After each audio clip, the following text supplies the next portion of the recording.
All right, guys, back on Southeastern 16 with Max Barr, SEC basketball power rankings. Max, maybe Christmas week, but it's power rankings week because the SEC history in the making. Oh yeah. Some would say. Some would say that if you're looking at the title. But yes, the SEC once again another good week, Max, and dropped a game or so that you wouldn't have liked to see, but still a dominant start, and we'll bring up the numbers as we go through as to how incredible the SEC has been to this point in the season. Felt foreign, Blake. Dropped a game? Yeah. What? Yeah. When's the last time that happened? So, I think we might have. Do we overreact to when the SEC drops a game now just because no one is dropping a game? And so when someone does, it's like, oh my gosh, look they had a bad performance. No one else having a bad performance. You cut them a little slack. They had a bad performance. Can go either way.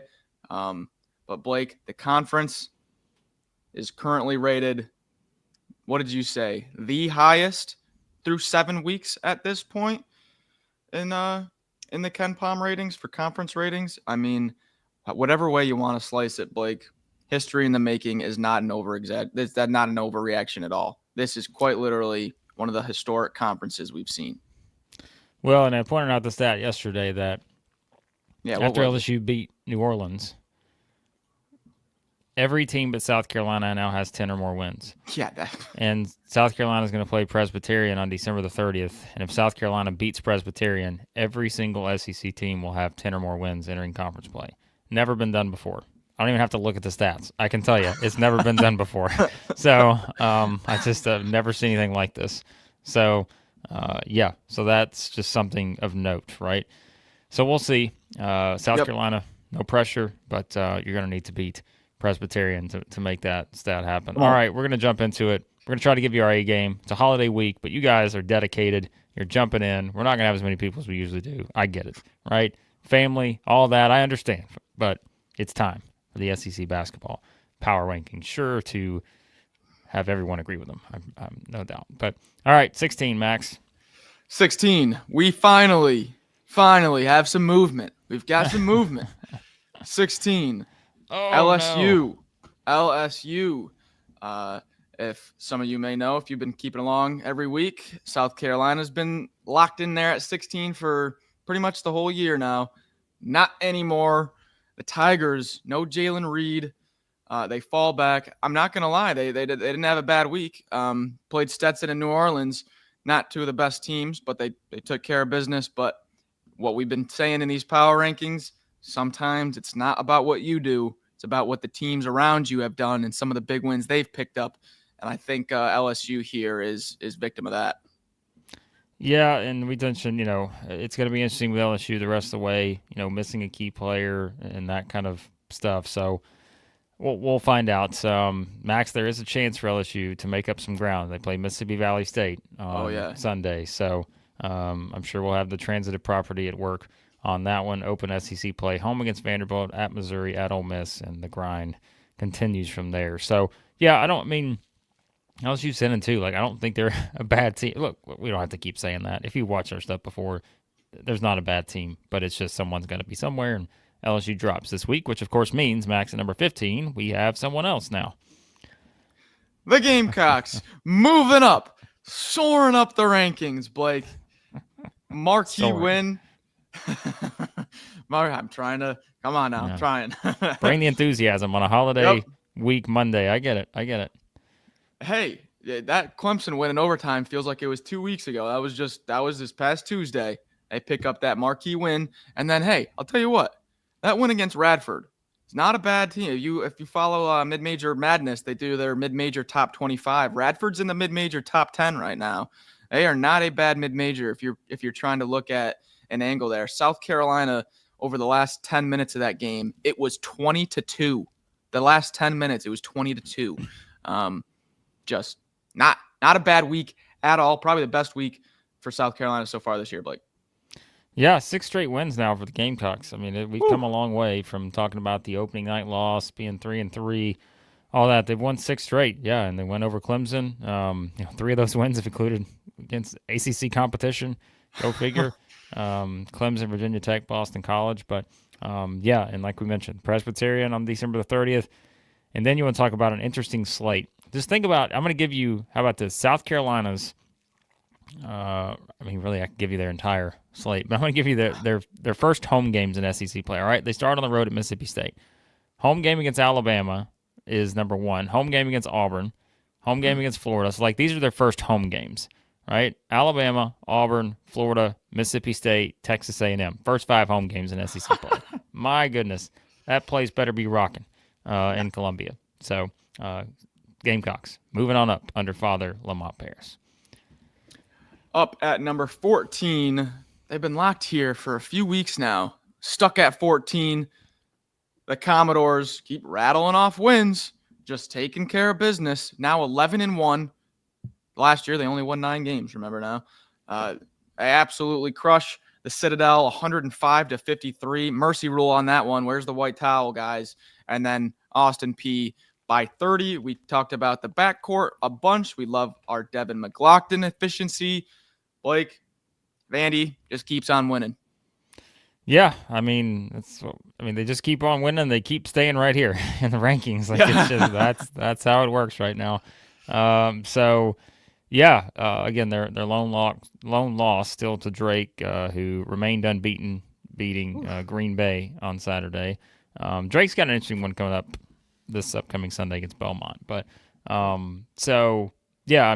Vanderbilt just keeps on winning. I think, like we mentioned, there will be clear separation with a team like Vanderbilt and some of these other teams in this spot as we get into SEC play and we see how they fare. Their first SEC game, right, on the road at LSU, great example of how much movement there could be.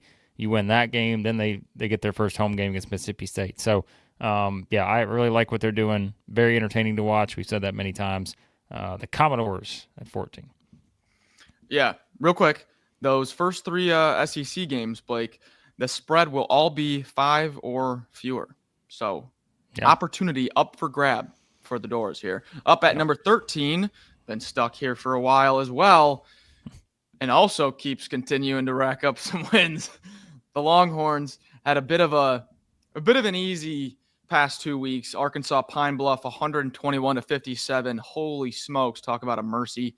And then New Orleans on this past Thursday, taking care of business against inferior opponents are the Longhorns. They're still here at 13, Blake.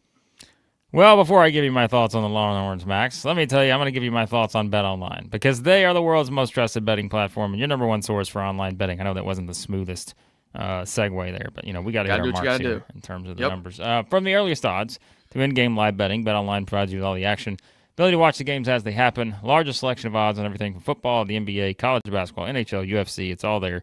Head to BetOnline today. Don't forget to use that promo code BELIEVE, BLEAV, for your welcome bonus on your first deposit. BetOnline, the game starts here. All right, Texas. Yes, like you said, they just keep winning, but their non-conference schedule, as we mentioned, is just something that's going to continue to stand out. They play Northwestern State on Sunday, should get another win. And then we talked about before the grind that Texas, there is no one, without even having to look, I can't imagine there's anyone with a tougher 5-game slate to open SEC play at Texas A&M, home against Auburn, home against Tennessee, at unbeaten Oklahoma, at Florida, also unbeaten, by the way. That is, look at that. That's 4 straight games right there. Auburn, Tennessee, Oklahoma, Florida. 3 of those teams are unbeaten. One of those teams is doing something that we've never seen before. Unbelievable what Texas is going to have to do. Don't look now, but if you want to see a team that either is about to jump up significantly in the power rankings or about to drop, Max, that could be the Texas Longhorns. Yep, and they got to get Trey back. Hasn't played the past 2 games, Trey Johnson. So, situation to monitor there. Moving up to number 12. Now, this is where it starts to get a little bit tricky. I think we had a tie here at 12 and 11, tiebreaker. So, at number 12, we have got Missouri, one of the best 12s in any conference power ranking you're going to get. Mizzou, honestly, is just a few moments away from maybe being a lot higher than 12. They dropped the neutral to Illinois by 3 points. You can say what you want about the refs in that game. I saw a lot of discussion about the refs online about that Missouri-Illinois game, but nonetheless, I think the main story here is Missouri just lost by 3 to Illinois on a neutral floor. That doesn't happen last year, okay? If you remember the game last year, it was not very pretty. This is a team that gets to the free throw line. They have an identity, and they stick to it, and they're relentless with it. And that's gonna get you somewhere, Blake. Missouri here at 12, but man, I'll tell you what, I really like what I'm seeing. Yeah, I mean, we mentioned earlier in the week they had the game against Jacksonville State that just, was not the prettiest for that entire 40 minutes. They wound up winning by 11, and they come back here and, had their opportunities, just could not, again, sort of put themselves in a position there when you're down double digits, 6-7 minutes left in the game. You're trying, like you're just trying everything to sort of get to that point. And, so I'm not, they might be here at 12, but again, I'm not overly concerned about Missouri. The thing is, the win over Kansas is going to do a lot of work for them as we head into, just still, again, they're another team. If you look at their non-conference schedule strength, them and Texas are around the same spots. Like they're not great from a numbers perspective with just the metrics and everything and non-conference strength of schedule, but having that win over Kansas can do a lot of work for you, especially if it gets iffy. Let's say you get an SEC play, lose some games, and maybe you're one of those bubble-type teams. You're still going to look back on that game and say, hey, that's good. And it also, like it or not, I mean, a 3-point loss to Illinois, there's no shame in that, also from a metrics perspective. So, we'll see. They play Alabama State next Monday, and then good luck. You're at Auburn to start SEC play on January the 4th. So, just to put it in quick perspective, that Illinois game, they moved up 2 spots in analytics from a 3-point loss. Yeah, it was right. I thought it was an encouraging performance on a neutral against a really good shooting team that has a lot of length. So Missouri at 12, and who was tied with them but has a criteria tiebreaker at 11 is Arkansas. The Razorbacks keep moving up in the rankings now. They're number 11, and it might still look weird, but they are moving up from weeks past. Aidoo's getting healthy, but right as Aidoo's getting healthy, now there's more questions about Johnell Davis's wrist and how he might be progressing from that wrist injury that was bothering him all the way back in the offseason. Arkansas, they only played once Saturday against North Carolina A&T. Took care of business. It was a nice game from Brazil and Aidoo. You like to see them starting to get comfortable. But yeah, Razorbacks here, slowly moving up as they get healthy. Yeah, I mean, this isn't November anymore, and I know for the longest time there, it sounded like we were just completely down on Arkansas. It's because they just weren't consistent and they weren't playing well. They didn't have the full roster, right? But now, I think we got to turn the page from November and realize that they're starting to look a little bit different now, and I think that Michigan win was a big part of that. And as we've talked about before, whatever videos may have been Saturday, they all run together these days. But like Jonas Aidoo starting to play the normal allotment of minutes you would expect from him. And again, there will be no Jonas Aidoo slander here, Max, on the Power Rankings live stream now, because he is making a difference. And like you mentioned, we see what happens with Davis. You got to keep him healthy. And if they can just get everybody in a game together, right? Yep. That's what you're looking at. Then I think you're looking at a team that is going to keep moving up the rankings. And I don't think we should just look at Arkansas and say we just forgot about them, because teams can get better, teams can evolve, and I think you're seeing some of those things just by having guys in the rotation now and not sitting on the bench. You're starting to see that head in the right direction. So, Oakland next Monday, then at Tennessee to start SEC play. Mike, this January 4th slate, I mean, we'll talk about it. It is just it's ridiculous. So, anyways, Arkansas at 11. I think it was Evan Mia. When we were talking to Evan Mia, he was talking about Florida, and he said, I think people need to see this team put it all together against a really good team, and then everyone will be like, oh, they are really this good. Same thing with Arkansas. They got Tennessee, Ole Miss, Florida, first 3 games. They put together solid, in just one of those games. They put together a real solid performance and be like, oh, they just beat Florida by 5 at home. And Aidoo had this and that, whatever it may be. And everyone will all come, just really come back around on Arkansas and kind of forget the November stuff. So Arkansas, I have them pinned as kind of in my head, just a team that is primed for a big jump They got a lot of potential here, Arkansas, as they get healthy.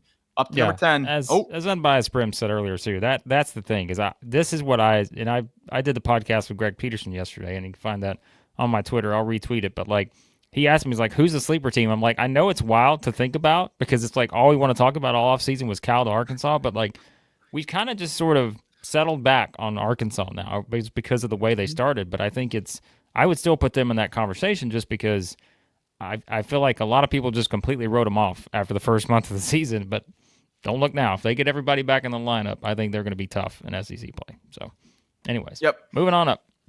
Speaking of tough, this team is tough. The Bulldogs, Georgia. Highest rank of the year so far for Georgia. Slowly also creeping on up. Georgia continues to impress. They are up to, 38th in KenPom. Top 40 now. They started the year in the 60s. So Georgia continues to win. They're on a 6-game win streak now. Beat Buffalo and had a little bit of a scare against Charleston Southern, but that was a bit of an Eagle staff type of moment there. Kelly for Charleston Southern goes for 30. So you'll have that, and as you play through the mid majors, you'll have a game where the team has a guy that just goes berserk and scores a little bit closer than it should be. But they just hung 100 on Buffalo and beat them by 50 the game before. Georgia, tough as nails. Moving on up. Deshane Montgomery's a difference maker, Blake. Difference maker. Yeah, Georgia's doing a lot of good things right now. They got that win over St. John's. It's helping. I think, just the overall resume right now. They're going to play South Carolina State on Sunday. And then, as we mentioned before, there's not a lot that sort of separates these SEC schedules, but like Georgia's one of those teams that we pointed out multiple times. At Ole Miss, home against Kentucky, home against Oklahoma, at Tennessee, home against Auburn, at Arkansas, at Florida. That's their first, 7 games in SEC play. Like here's another team. Circle it right now. Georgia's either going to be in the top 3 or they're going to fall back to like 15 or 16 because there is no room for error in that part of the schedule early on. Again, we can say that about a lot of teams, but as we look ahead, which finally I feel like we can start to look ahead a little bit because, again, pretty much everybody's non-conference schedule minus another game they should win is in the books. And the Dogs doing a lot of good work right now. So.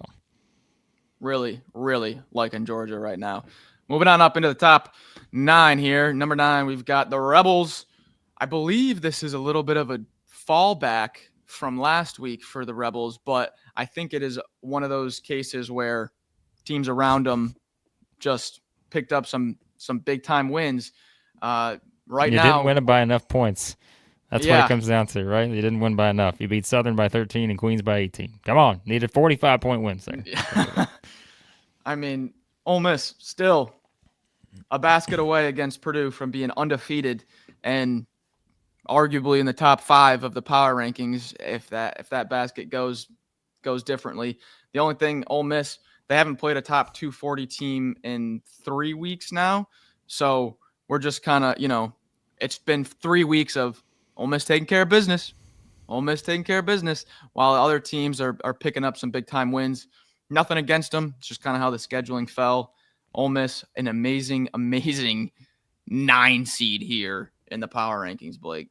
Yeah, well, I said a minute ago that pretty much everybody has a game left in non-conference play against a team they should beat. Well, we know Ole Miss's remaining game is at Memphis on Saturday, so that's a big game because, we'll talk about another team who just got an impressive win in Memphis as we talked about on Saturday. But, yeah, I mean, I think with Ole Miss, like that's a key game, right? Because now, you're kind of looking at a lot of wins, and I think it's different this year, than it was last year.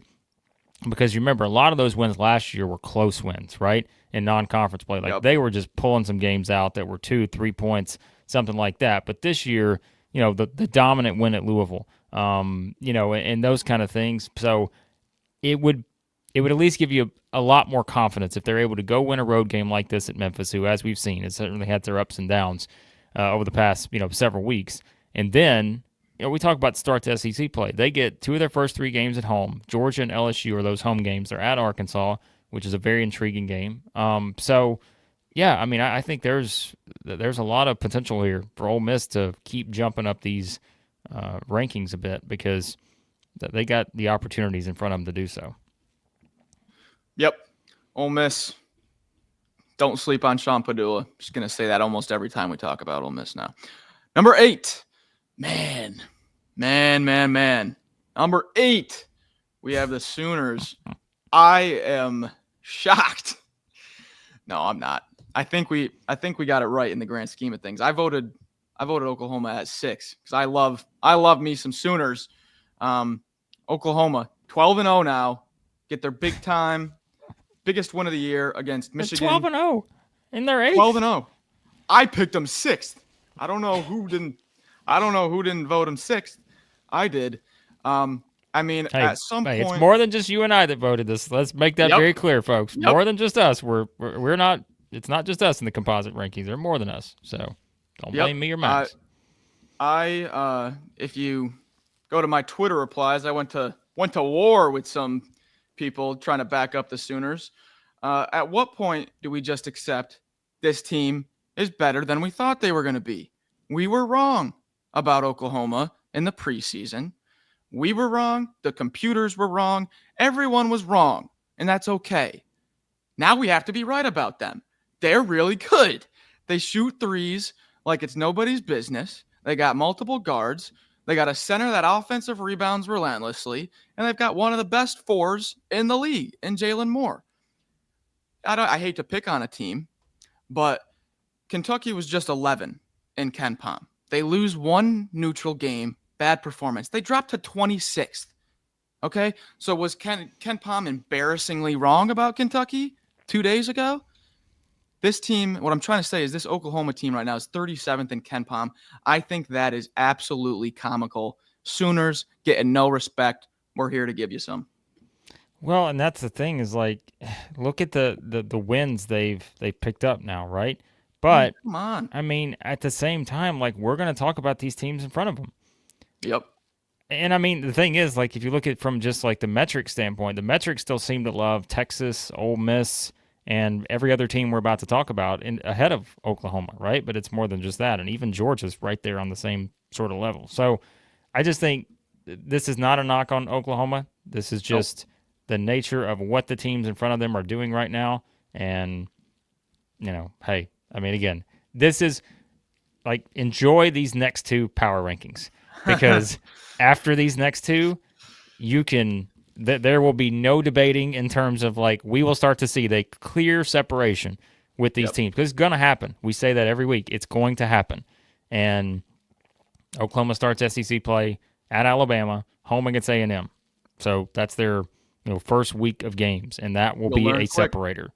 It's going to separate quickly depending on what happens in those 2 games. So there you have it. Moving on up now. Number 7, the Aggies of Texas A&M. We have them at 7 in our rankings. I think that's about right as we're going to talk about the teams in front of them. But they're at 7 in our SEC power rankings, and they have a legitimate shot to be top 10 in the AP poll coming out here. So just nuts to put it in perspective that way. But A&M quietly taking care of business. They only played once this past week. It was against a poor Houston Christian team. I think the main story here is Wade Taylor's health. Wade Taylor was held out of that game. And then in classic Aggies fashion, we're not getting any injury news. Don't expect it. You're not getting it. No. You are not getting it. So we'll see how Wade is. I really hope it's not anything serious. If it is serious, though, big time blow for the Aggies. Yeah, I mean, there's no other way to put it. And again, we can only go off of what we have right now, and that is kind of where things sit at the moment. But, I mean, we just keep talking about it, right? It's just, wins over Purdue, Texas Tech. I mean, they beat Creighton, they beat Ohio State, which, that boosts a little bit after what Ohio State did in Kentucky. So it's like, I know they had the opening night loss, all the way back on November 4th, right? It's just, we're almost 2 months into the season. Yeah. I'm willing to not just hold that one game necessarily against them as much. And I'll talk about that in the reverse effect for another team in a second. But, outside of that, it's the one loss to Oregon. And it's just the way they're playing right now. Oregon's 11-1 too, by the way. Don't forget that. So also with the win over Alabama, as we know. But, yeah, so the Aggies, I think this group right here, and this is where like every time people ask like how do you like what are the tiers in SEC play? We say that every Yeah. year. I have no idea like just yet because I think you've got a lot of teams in this range that I mean realistically you could probably put 4 or 5 to 10 maybe in the same sort of range because I could order those and like I just mentioned with Oklahoma, it's the same discussion, right? Mhm. So we'll see what happens with the Wade Taylor thing, but yeah, A&M's just they're on a tear right now, just as quite a few of these other teams are. So To put it in perspective in terms of like how the votes shook out, that Missouri, Arkansas, Georgia, Ole Miss, they were all clumped real tight together, and then Oklahoma, A&M, and the next team were all separated by 1 vote. So we have a kind of a clump here at 8, 7, 6, and 6. Moving up, Hail State. Carlos, did I miss Mississippi State? No, you did not. Mississippi State climbing up, getting the respect they deserve. Could argue they could have even been higher. You got that argument. You got that argument. Let's have the conversation right now, okay? Because I think now is the time. Go ahead and put number 5 up there. All right? Yep. Let's have this discussion, okay? Because Five's the Cats. Number 5's the Cats. I'm not gonna lie to you. Like I fully came into whenever everybody sends in their individual rankings, I fully expected Kentucky to be lower than Mississippi State. And so, but it's a math equation. You know, I'm not good at that, but like that's what it wound up being. It was all about the math. And so I thought Mississippi State would be higher. And if we talk about these two teams, what's the comparison point, Max, right? If we're comparing these two teams right now. Well, the metrics love Mississippi State a little bit more now based on that Kentucky loss. And again, it's the difference, it's the point differential in how Kentucky lost. If you're looking at Mississippi State's wins, right? They got the road win at Memphis by double digits. They blew out Pitt. What else they got? SMU, who is, I mean, what's SMU now? They're 10-2, right? Yeah, I know somebody was pointing that out the other day because they beat LSU. You know, Utah's 8-3, which is not bad. Their losses are to Mississippi State, St. Mary's, and Iowa. You know, that game against McNeese was kind of close. And so I think this is one where you could certainly make that argument for Mississippi State because they are certainly trending way up right now. And then, you know, if we tie in Kentucky, yes, they lost by 20 to Ohio State. They've got the loss at Clemson. And then it's like, okay, how do you weigh that against having a win over Duke and a win over Gonzaga? And I think that's where, once again, our rankings mean nothing. They're not the end-all, be-all.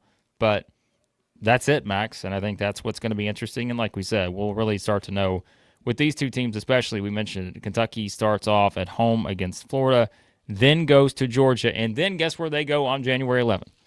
They go to Mississippi State. Kentucky's first half of their schedule, too, by the way. It's looking more and more brutal.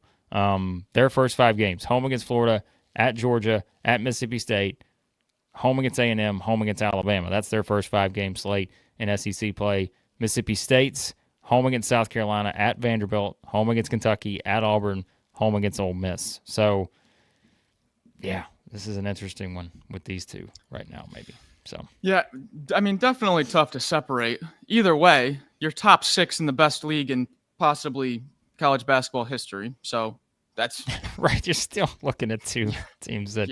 And look, here's how it works, right? If Kentucky loses that game by 5, it's a different discussion. They wind up losing by 20. Right. And, you know, it is one of those where, like, you do have to sort of raise the eyebrows a little bit and say, all right, well, come on. Auburn just beat that team by, you know, unmercifully the week before. And Ohio State did it without Michi Johnson, which we said in the preview. We're like, that could be the big difference. But Kentucky went 4-22 from 3, could not do anything offensively in terms of just how they were trying to attack. And it was one of those games. But you could also say, well, guess what? We hadn't seen a lot of one of those games from SEC teams this year. So do you just kind of, you know, we'll see. So, anyways, it is what it is right now. We'll see how these teams separate in the next couple of weeks. Would love to see a Kentucky Mississippi State game. Oh my gosh, that would be so much fun with those guards. All right, either Max, way, here we go. So I think this is going to be interesting for some people, because I can tell in the chat some people think that we're going to have a certain order, and I think you're about to realize we don't have that certain order. So number 4. Alabama. The Crimson Tide at 4. Alabama got Chris Youngblood in the mix. Had a testy one up in North Dakota. Turned around on a Sunday. Take care of Kent State pretty easily. 4 in a row now for the Tide. The 2 before this past week, it was a win over North Carolina, win over Creighton. So Alabama. No, we have some. Do you guess it? Malik do. He was trying to. He was like, "Come on, guys, you can't." But it is Alabama at 4. But again, we're talking about teams that are all. Malik has brought up his thoughts on the weaknesses within Alabama, Kentucky, which we did see. Certain things get exposed in a game like that. So, but with Alabama, I mean, what do you say? They're a top 10 team. All these teams in this range are, at Kentucky 1, we'd have that same discussion about them. They're going to drop out of it now, as we know, but it's the same thing. So, Alabama, I think, still heading in the right direction. I know the North Dakota game, that's going to, all right, but come on. How many Eagle Fields are out there, Max? They're not that many. They're not that many out there. So, Alabama just won by 27. They shot 25% from 3 and 51% from free throw. I mean, they should have put up 115 points easily. I feel like this team is just barely scratching the surface, just barely touching their potential. Team could. Yeah. I mean, they're just not shooting it well. They're shooting on the season 31.3% from 3. That's 261 nationally. They're shooting 70% from the free throw line. That's about average. That's 208. A little bit worse than that. But they're so good from 2. They're shooting 62%. So, I mean, they're still. You look at the body of work they put together too. Like, even think about it. Like, wins over Arkansas State now. Like, that's holding weight just as kind of we thought it would. Because remember, Arkansas State got the win at Memphis several weeks ago. They've got wins over Illinois, Houston, at North Carolina, Creighton. Like, I know some of these teams are not what they were last year and such. I get it. But still, for a non-conference schedule, Alabama, I think, technically still has played the toughest non-conference schedule of any team in the SEC. Auburn's is right there with them, so, they're right there on the same path. But, so the Tide are rolling, and I would expect that to continue here as we get into SEC play. Up to number 3, this is a season high for this team. The Gators, letting them know, you better start ranking us where we should be ranked. 12-0. Todd Golden's got the guys scoring 90, 80 plus every game while holding the other team to nothing. North Florida, maybe without one of their better players, though, still holds them 30 points under their season low. The defense is a different beast with Elijah Martin there in that backcourt. Blake, Florida, we've been calling them a machine, and they haven't given us any reason to stop. No, they haven't. And, I mean, they just keep winning games. Yeah, and I think that's where, when you talk about these remaining unbeaten teams in the SEC, it's just some people say, well, why is Oklahoma so much lower and that kind of thing. Like, it's a great argument, but it is just, I think when you watch Florida right now, I mean, we had said for the longest time, and I feel like I say this every week, but we were having that discussion of, okay, it's just this team and that team in the A tier or, the number one group. No, Florida has been there now for multiple weeks where, I mean, are they dominant to the level of one other team we're going to talk about in a second? No, but they've been dominating everybody though. It has, and they had one close game against North Carolina, and you're like, okay, should I knock them for that? No. Because they're just their offense, they're a machine. They're playing much better defensively. We said that was going to be the difference this year, right? We were like, it's really going to be defending because that was the thing that held them back last year. It was inconsistent, and you just didn't know what you were going to get. But now you're seeing this rotation, and it is how they beat North Florida, who we keep saying, I know they're 7-6, but we've seen that North Florida team play some good basketball this season, including a win over an SEC team. So it's this, and they were missing their top scorer. We didn't mention that on Saturday, but nonetheless, I mean, it's incredible what Florida's doing. And don't look now. We brought this up previously, but they play Stetson on Sunday. We saw that LSU Stetson game, Max. It was not pretty. So.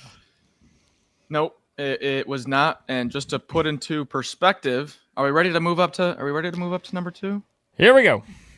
So I'm going to tie this in real quick. So Florida, we have at 3 here. I don't think there's any debate. We have Tennessee at 2. Now, just to put into perspective how close these two teams are, guys, the analytics right now, it's the second game of the SEC season on January 7th, the first Tuesday game. It's Tennessee going on the road to Florida. And right now, the projections are a Florida 1-point favorite. Call it a 50-50 game at Florida. So probably at Tennessee, they'd be favored by, I don't know, 3 or 4. But whatever way you want to slice it, these two teams are right there neck and neck. We have Tennessee with a slight edge here, Blake. Yeah, the Vols just keep on doing their thing too. What else do we say? They've got, Middle Tennessee's not a bad team. They play them tonight, which is the lone SEC game tonight. So we'll see what that looks like. But they still have Giddy Potts. I think his eligibility, we laugh about that, but some guys still have eligibility from maybe 10 years ago. So I mean, who knows? Maybe he's still playing, but they would probably need him tonight against Tennessee on the road. But again, don't be shocked. That's a 9-3 team. They're coming off a win over Lipscomb last week. Who again we talk about. It's a good Lipscomb team, I think, still. But yeah, I mean the Vols are just a machine on defense. We said it 5 straight years now. At least, as it stands right now, top 5 defensive team in the country. No surprise, but it's just the offense and how they've developed offensively, how seamless the transition has been for Chaz Lanier to step in and pick up the scoring load, from Dalton Connect, and just seeing how all these guys continue to just play well together. And I think that's the biggest thing, right? It's chemistry. And that's always the question, especially in this era where you have so many moving pieces, is how does the chemistry come together? NIL plays a role when you're talking about guys making this much money, that much money max, but it's just, can you keep everybody on the same page and can you build that chemistry? And Rick Barnes has done that without question with his team. They are just, they are playing so well right now. And so Tennessee still has 2 non-conference games left. Middle Tennessee tonight, they'll play Norfolk State next Tuesday. And then that'll wrap up non-conference play there for the Vols, who are still unbeaten, but that does not make them the number 1 team in our power rankings because we know who that is. Quite possibly, the best team I've ever seen in my life, and I'm not exaggerating. Auburn, just unbelievable. Johni Broome, made of an Iron Man suit, separates his shoulder a few days ago. We have no clue what the severity is. And then he comes out, and not only does he play, he puts up another double-double on arguably the best big in the Big Ten, one of the best bigs in the Big Ten, and Trey Kaufman-Renn. I mean, my gosh, just you want to talk about anything of this team, any position, we could talk all day, Blake. Auburn, unbelievable. Yeah, look, Max and I, we were on Twitter this weekend putting out stats, and it was just, one of those things is who was it? Oh, I was like, who was it who said that earlier? I know exactly who it was. Sam Smith. Me and Bruce are Twitter boys. Yes, Bruce may have shared a couple things that I put out there on that. But Max put out the stat on the offensive ranking for Auburn in Ken Palm. I think now it's up to, let's see where it's changed. 131.2. 131.2, which is the highest ever in the Ken Palm era for any team offensively in terms of efficiency.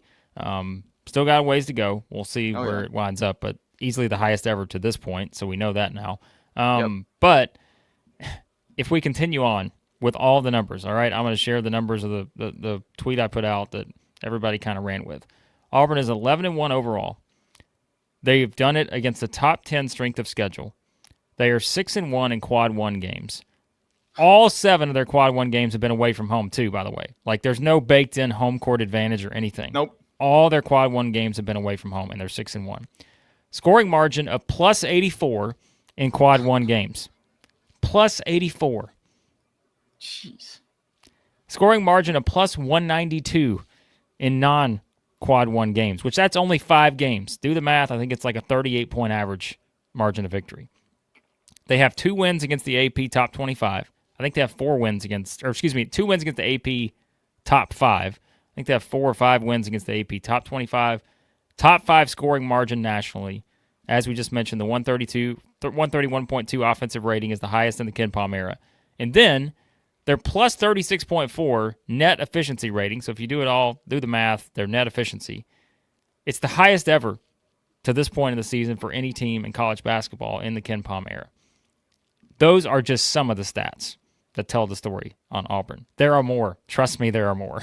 And so if anyone thinks that this is just something that is normal that's happening with this Auburn basketball team, it's not. They're doing things that we have never seen before in this era. If you want to go back to the 80s or whatever and be like, hey, before the metrics came, this team was that, hey, that's fine. But in this era of college basketball, we've never seen anything like this. And like Max said, we're not like, that's not even exaggeration. Sometimes we have fun with exaggerating. It's not an exaggeration. And so that's why they're here. And quite frankly, I don't care what the AP poll does. I'm fine with the SEC having the top 2 in the AP poll in whatever order you want to put them in. But I just think Auburn has clearly been the best team. And I just think that's as clear as day right now. So, well, the craziest thing is to put it into a little bit of perspective.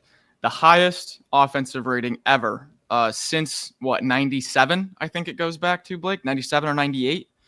The highest rating ever was 129 for an offense, and that was Frank Kaminsky's Wisconsin team that went to the national championship game. 129. That is a full 2.2 points lower than what Auburn's at right now. And the reason why that's so significant is because Auburn has played the number 1 defense in the nation on the road in Duke. Okay.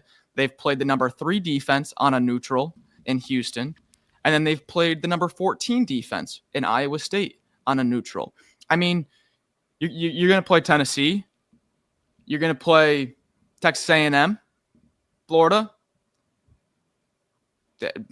Not defense is better than anything they've seen already. They've already seen 2 of the top 3 in the nation with this offense. So, unless something tragic happens, I don't think this offense is going anywhere. Yeah. Well, that's what they're doing. And again, it's not just the numbers. It's the numbers against the competition.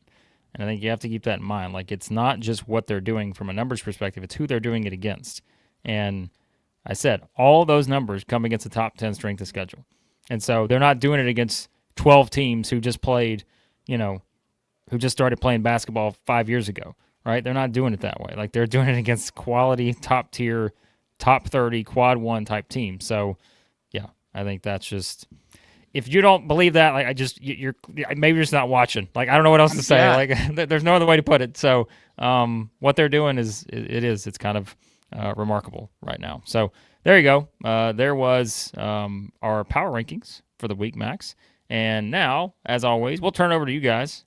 Just get your thoughts. I see there's a lot of people in the chat who are down on the Auburn Tigers, which, hey, I don't get it at all. Well, I do. Come on. It's SEC basketball. It just means more, Max.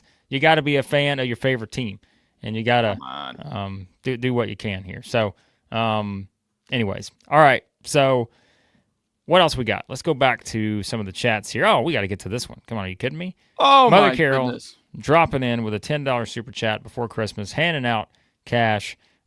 We appreciate Mother Carol. Merry Christmas, everyone. We'll see a lot of you at the holiday party. Yes, we did have to move the Christmas party, so we initially were going to do that last night, just schedules and everything. We want to make sure Chris can hop on, all that stuff. So we're going to do that next week now instead. So we'll do that next week and try to figure it out when we're going to do that. So we'll let you know, Mother Carol. We'll let all of our It Just Means More members know that we'll be a members-only holiday party. So we appreciate you guys supporting the channel, and Merry Christmas to Mother Carol as well.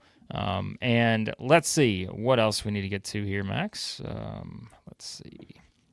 Oh, shout out to some people who finally got a chance to watch it live today. Hey. The Power Rankings live. Hopefully you weren't disappointed.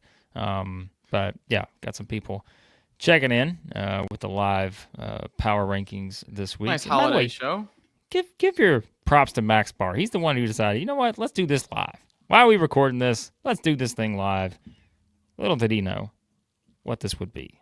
Come on, Max, just creating phenomenons everywhere. Christmas Eve, but I don't care. It's true. We got SEC power rankings to talk about. Speaking of Christmas Eve, we may have something really special coming for you guys on SEC Basketball Conference Play Eve. We're working on something fun in the works. We haven't ironed out the details yet, but we've got something we think you guys may enjoy to get you ready for that start of conference play on January the 4th. Daniel checked in earlier, too, to let everyone know that grown men barking is weird. So, what was that from? He's not a fan of the dogs. He's not a fan of the barking, but we'll see. So, Brian mentioned here, and Evan Mia has been talking about this. He's put out some stuff, I think, over the past week about Kentucky. And it is kind of interesting. He was putting that out before this game against Ohio State, and then, we kind of see how some of this happens. But he does mention Kentucky's the only team to have all new players and a whole new coaching staff. I mean, yeah, and that's what we say. It's always – it is more hit or miss, I think, than people think, like sometimes, right? Because where do we pick Kentucky at in the preseason? I mean, they were 7 to 8 range, something like that. I thought they were 6th. They might have been. Maybe 7. they were. I don't know. I think like that. 6, 7, 8. Admittedly, I think you guys were higher on them than I were, because I think I was looking at it for this right here to say they got all new players, and I just didn't know. I was like, I want to wait and see, but it has come together quicker than expected, and now you kind of see how a loss like this, how do you respond? So I mean, okay, but this is the thing. I might get some slack from this. I'm not trying to just, pump up Kentucky out of nothing. But if you watch that game, I mean, yes, the score ended at 20. Right. But I mean, that did not feel like a 20-point game. I mean, there's so many times when it was down to like 7, and they missed like 3 straight dunks. The ball just slips through the fingers on a quick pop pass to an easy layup. And it's like this game could have been tied a million times. And it gets out of hand late. It ends up being 20. If you watch that whole game, it did not feel like it was 20. I know. No Michi Johnson. Ohio State has not been good. That's a bad result. It is. I'm not trying to say it's not a bad result, but it didn't feel like they got, Ohio State mopped the floor with Kentucky. I mean, it was just one of those games, it felt like. I'm really not trying to like make excuses. Just watching that game, I didn't felt like they got completely dominated. Yeah. No, it was closer than that. It just, again, if you didn't watch the game, you're going to look at the score and you're going to see that and say, oh boy. But that's the way it works. It's just my take. And, and the metrics look at that too. Not just with Kentucky's games, but other games too. Like we said, if teams aren't winning by enough points, they get knocked for that. Like it's just, and that's why I think sometimes we always say, like, we have fun with the metrics, but also got to use just eyes sometimes and just kind of see the difference between some of these teams, which there's not a lot of difference this year. As we said, the SEC's doing things we've never seen before. So they're going to likely, if South Carolina beats Presbyterian, send every single team in SEC play with 10 or more wins. So just not used to that. All right, here's something all fan bases can agree on here. We gotta let everybody chime in. Joiner's Corner, member of the It Just Means More tier. Duke sucks. We still hate Leitner. So we gotta get it out there at least once a stream. So throw it out there. There you go. And I know Malik was pushing the propaganda saying that we ranked Vandy over Auburn. We did not do that this week. He jumped in late. Vandy was not number 1 in our poll. The Commodores stayed put. So did Auburn, but they were not, 1 and 2. I'll give you that one. Spoiler if you're going to go back and watch the replay. But, all right, guys, we're going to stay on for about 5 more minutes, something like that. And we will go from there. And, again, hey, Christmas is coming up. We appreciate you guys, all the support here at the channel. 500 plus of you hopping in to watch the power rankings on a Christmas Eve, as Max said. So you enjoy SEC basketball, and trust me, Malik, we know you were trolling. We're well aware. Okay, that was one of his better trolls. We know the game you're playing here. It was a good one. But anyways, so all right, so you guys weigh in. What are you asking for Christmas? How about that on the way out? Okay, give me your thoughts in the chat. What are you asking for Christmas? I'm curious to know what you guys. You know what I'm asking for, Max? I think I have an idea. I was gonna see if you caught on. I'm asking to move. Yep. Because there's only one place that I could use to move, and you know what that place is? Do you have any idea? It's slipping my mind. Sanders Logistics, because they are your friends and mine. I thought I was going to be smooth and get that in on you without you recognizing it, but you're too sharp, Max. I'll tell you who else is sharp. Sanders Logistics, formerly known as Ted R. Sanders Moving, a leader among moving companies in Nashville, Tennessee, and the surrounding area. Their team of professional movers are focused on delivering efficient, hassle-free moving at an affordable price Everyone should be asking for efficient, hassle-free moving. That's why I did at the top of my Christmas list. That's all I want, efficient, hassle-free moving. And I can get it from my friends at Sanders Logistics, because whether you're moving across town or across the country, Sanders Logistics has you covered. Visit them at tedrsandersmoving.com. There you go. What an ad read to send you into the holiday. So, anyway, we got a great question here, Blake. Well, not question, but statement, I guess. Tyler, appreciate the super chat. Auburn is number 1, but Tennessee is the team built to beat them. Thoughts on that? I mean, I think just from a defensive perspective, I think Tennessee's the kind of team that's built to beat anybody. And I think it's also the fact that they do have like a sharpshooter in Chaz Lanier. You know, you've got the experienced point guard. So those three things right there. You've got a defense that just doesn't break, an experienced point guard who's kind of seen it all in the SEC, and you've got somebody who can go off for a hot shooting performance at any time. I think those three things are a great start. But it's also, I think, the physicality in the paint with Okpara and Milicic and, you know, the physicality of the guards on the perimeter. I mean, I think those are the things that – I mean, that's a lot of things. Like, we're like, hey, you need all those things to beat Auburn. But, I mean, again, I keep saying this. Auburn's going to lose games in SEC play. As good as they are, they're going to probably lose games. It's inevitable. It's just inevitable, right? So, I mean, it's going to happen in this league probably. Now, if they don't, then, well, we're going to be having a lot more stats to talk about. But it's just, yeah, like it's going to be tough. But I don't think Tennessee's the only team, but I think they're one of the teams that would make sense. Sure.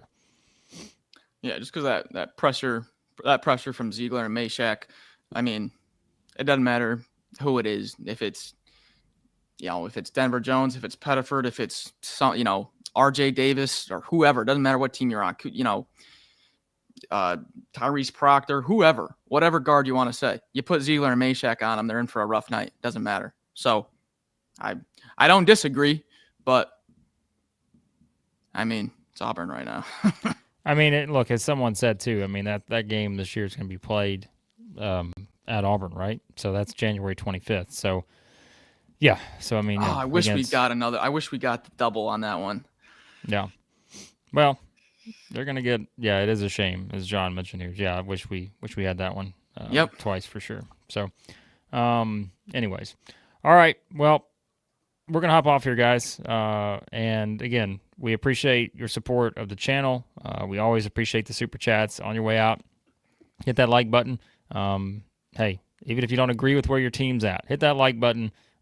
We will be covering it wall to wall the rest of the season, just as we have to this point. And yeah, you guys know we enjoy SEC basketball. We're going to cover it, unprecedented season, and we'll have you covered with a lot of fun stuff on the way. Like I mentioned, next week we've got some fun stuff, and we've got some fun stuff coming up this week too. We're going to take the Christmas. We are going to actually take a couple days off. I apologize for you guys, but Max and I are going to take the Christmas Eve, Christmas Day off. But I think the plan is for us to come back maybe on Thursday sometimes with something interesting that will kind of keep you updated on the postseason outlook for SEC teams. Maybe a little bracketology, a little combination of some stuff. So we will do that as well. But again, hit that subscribe button on your way out. Check out everything else on the channel. We will give an update to our members when we're going to do the holiday party next week, and then more members-only content, watch-alongs likely to begin. Oh, yeah. Once we start conference play, that will be worth it, I promise you.